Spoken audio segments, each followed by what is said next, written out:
তো বিরিয়ানি কত করে? মাত্র 60 টাকা। 100 গ্রাম চিকেনের পিস। রাইসের কোয়ালিটি দেখো, বিরিয়ানি কি দেখো, রাইসের কোয়ালিটিগুলো একদম ঝরঝরে রাইস, এই যে দেখা যাচ্ছে একদম ঝরঝরে রাইস, শিউলি ফুলের মতো ঝরে ঝরে করছে, তাই তো? এটা তো বিরিয়ানি না, এটা তো মাংস ভাত না। এবার বিরিয়ানি আবার কি রাইস কেটে রেখে দেবে নাকি ওপরে? এই তো দেখো কোথায় কেটে রাখছি, দেখো না দেখা যায় তো আবার গামলায় কেটে রেখে দেয় তো। সব ব্যবসা আমার কাছে হয় না, আমি এখানে বিরিয়ানি বেচতে আছি, মাংস ভাত বেচতে। যা হবে সব হাঁড়িতেই হবে, তাই তো? সব হাঁড়িতে। বিরিয়ানির সাথে সাথে আর কি রেখেছো? পোলাও আছে, ফ্রাইড রাইস আছে, চিলি চিকেন আছে, চিকেন কষা আছে।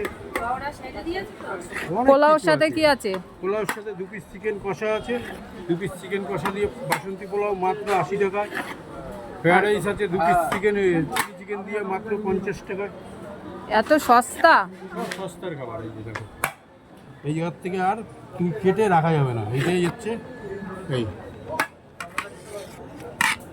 চিকেন। তো সবই দেখতে পাচ্ছি, চিকেন তো দেখাই যাচ্ছে না, কই চিকেন? সব আছে, দাঁড়াও দেখাচ্ছি। এই যে চিকেন, আলু সবই একসাথে বেরিয়ে গেছে।